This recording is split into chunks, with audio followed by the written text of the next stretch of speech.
exclusively on ESPN Plus. UFC 313, Saturday. Reigning light heavyweight champion Alex Pereira defends his title against number one contender Magomed Ankalaev, and an explosive lightweight bout between Justin Gaethje and Rafael Pazzi. UFC 313, Saturday at 10 p.m. Eastern.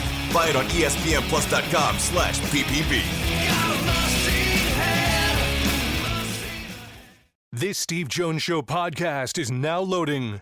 The Steve Jones Show podcast is presented by Sunbury Motor Company, Purdy Insurance, and Brewers Outlet.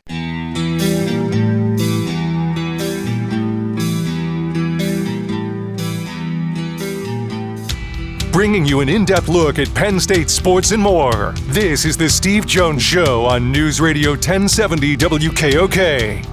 The Steve Jones Show is presented by Sunbury Motor Company, Purdy Insurance, and Brewers Outlet. Now from the Sunbury Motor Studio, here's Steve Jones. And this half hour being brought to you by Brewers Outlet, Reagan Street in Sunbury, the beverage supermarkets.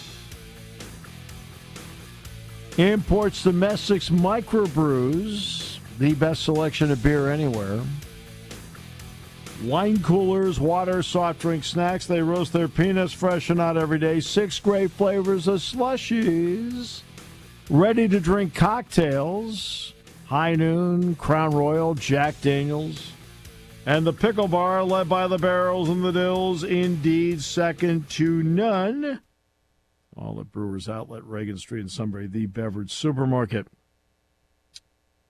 Person who witnessed the soup breaking the chair at Cornell now joins us to talk about basketball, because Bucknell basketball is far from broke, unlike that chair at Cornell, as they won in overtime last night. Doug Birdsong, one of the absolute best in the business. Doug, welcome back. Thank you very much, Steve. What a win for the Bison. And as you said, it was more exciting than even watching the suit go backwards at the Cornell press box. No. The video of that is very entertaining. So, look, essentially, as far as I'm concerned, when you're a one-bid league, which is what the Patriot is, when this tournament starts, these are all NCAA tournament games. How did you feel both sides handled the pressure of that last night? In a fantastic way. I was so impressed, and you mentioned it here at the outset, of course, of your broadcast today in the show.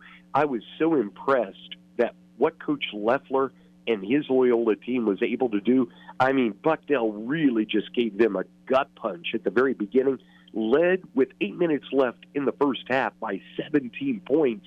And to come back from that and to take multiple leads in the second half, wow, it was incredible. But then give credit to Bucknell. Obviously, Bucknell has been in this kind of a game many times this year, now with an NCAA record, 9 overtime games this season. And Coach Griffin, those guys, particularly the guards, Joshua Bosco, Elvin Emmons IV, both seniors that haven't played all 4 years, or started all 4 years, I should say, but have gotten enough playing time. I thought they did a great job. And both of those guys picked up 4 fouls with about 10 minutes left in the second half. So to play the rest of that half and overtime without fouling out, that was critical. What has allowed Bucknell to play well in these overtime games, or play well down the stretch even to get games to overtime? Well, earlier in the year, Bucknell, unfortunately, was kind of losing some leads.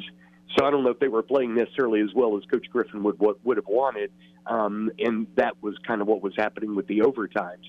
A little different with Richmond. Bucknell came from 20 points down to actually force overtime there.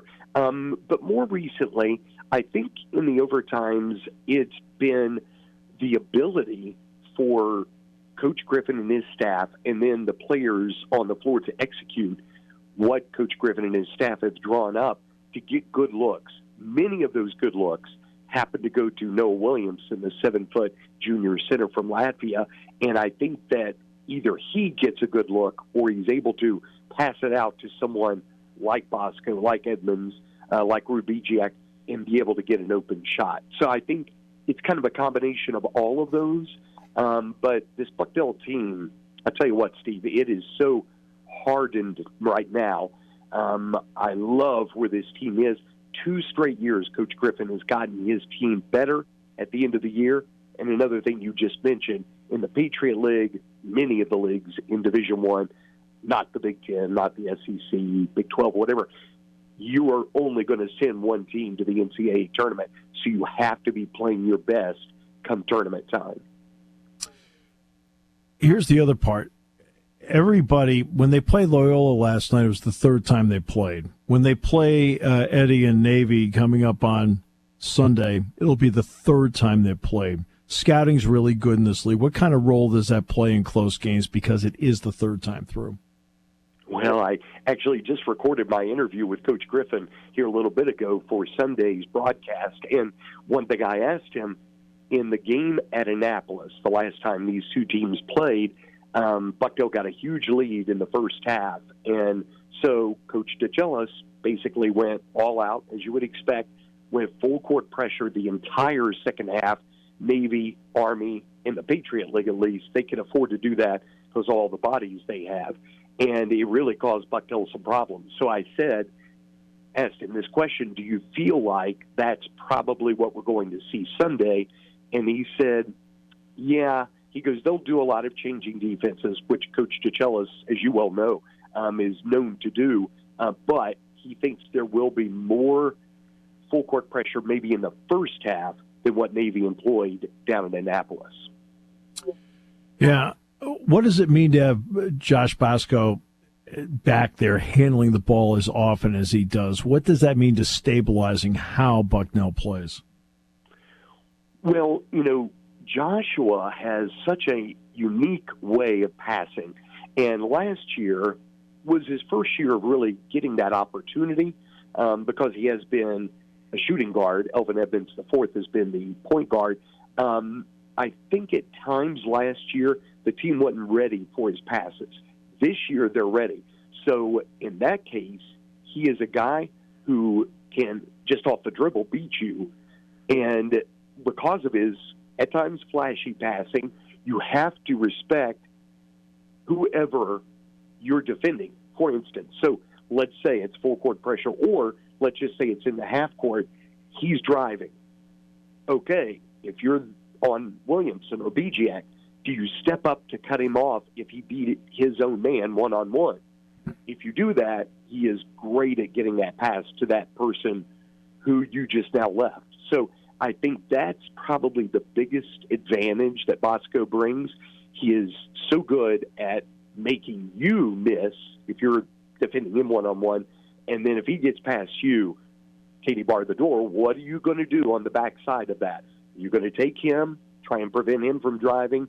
He's very good at the teardrop or the little push shot in the lane, or are you going to let him pass off to one of the other guys who may be coming to the basket? And I think Bucknell, in fact, last night, Achilles Spadone did it a few times, transfer from Davidson College. I think Bucknell's players have started to not stand around as much and move while he's moving, which then, of course, causes even more problems for the defense. Yeah. How tough is it when you're in a one-bid league like this, knowing there's no leeway? A lot of pressure, of course, but this team was picked 4th in the preseason Patriot League poll. Last year was picked last and finished tied for 2nd. And this year picked 4th, finished the regular season number 1. I don't know that these guys, they're such a unique group. When I'm riding on the bus with them, I sit up front near the coaches and stuff. I'm sure you do the same with Penn State when you go with the team, and the team sits behind you and stuff. I can't count how many times, Steve, you hear laughter and, guys making fun of one another. They love each other. And I sense that this team doesn't get rattled very easily. So while it was a tough circumstance, last night. I think they understand that while the ultimate goal is the NCAA tournament, to have done what this team has already accomplished and to win the number one seed, but a share of the Patriot League regular season title, which arguably is much more difficult than winning 3 games in March, even though those are tough, obviously. I think that they are at ease with where they are. And I think that's huge when you get into tournament play, knowing we have done our absolute best. We're going to play our absolute best today, and we'll just see what happens. What did the crowd mean to that team last night? Incredible lift. Yeah, like I said, I just recorded my interview with Coach Griffin. We were talking as he was leaving the office here, and I asked him about that. And Joel Morse, who is in charge of kind of our little suite over here, we were talking about Todd Newcomb, who's a Bucknell grad, and he does so much, how much he helped Coach Griffin, how much Todd's son, who works with us, Brett Newcomb, they all did so many social media hits. Coach Griffin went out to speak to students on campus, and there were so many students there. By far the best student turnout this year, probably rivaled the opening game last year when Bucknell hosted Delaware at Sojka. I just think that not only did the team feed off of those students and their energy, I thought the townsfolk, which there was a huge turnout of folks from the Lewisburg area, central Susquehanna Valley area here last night, I thought they fed off of it. It was a great atmosphere. I know Todd Hummel, you guys were talking about that. Todd was there. I'm sure he would attest. It was just a great atmosphere. I said to Steve earlier, it's been a while since they've had that, at least since I've been there, since they've had that kind of crowd. No doubt, and it's funny you mentioned that, Todd, because Coach Griffin, after we were done, maybe it's actually part of the interview, I can't recall, but one way or the other, you'll either hear it Sunday or it was just the two of us talking. He said, man, it was like old times.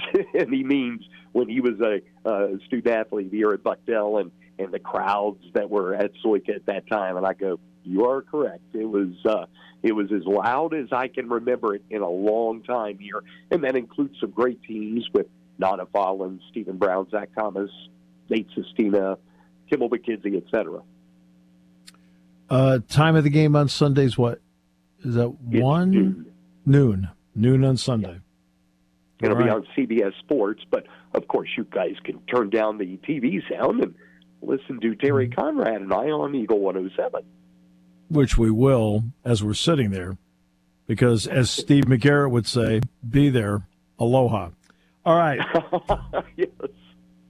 I did want to say, I did mention you, Steve, in the postgame on the ESPN Plus broadcast, because I had mentioned how you had mentioned on your local, as I put it, local radio show, that today, for all of the Patriot League teams, but of course including Bucknell, in the quarterfinals, it was the first game for those teams that hadn't already played, like Loyola. It was the first game of the NCAA tournament, and it really was last night. Yeah, I mean, that's the way it is. This is win and move on, lose and have that hard reality.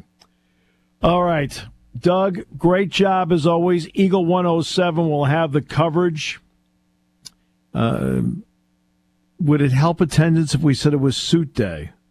Well, if you said it was suit day outside the area and that the only way you could avoid suit day was by coming into Sojka, then it would probably help attendance. Oh no, because he's not going. Come on. Okay. All right. All right, let's pick a spot he won't be at. Let's go there. Yes. Would a dunk tank help? Oh, that would be great. In fact, I'll buy the first 100 tickets. Hey, believe me, I saw him get dunked at Cornell press box. I don't know if anything will ever top that. It's not good when a guy can't sit in a chair. All right.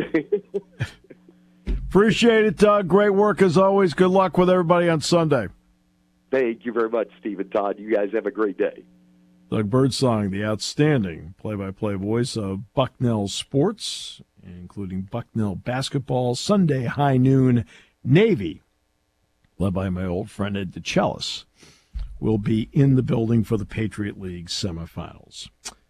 We will come back with more in a moment. Brought to you by Brewers Outlet, Reagan Street in Sunbury, the beverage supermarket, here on News Radio 1070 WKOK. When car repairs get difficult, Well, I just don't know. Me neither. we get good. Sunbury Motors. More than quality new and used cars, Sunbury Motors specializes in complicated auto repair diagnosis.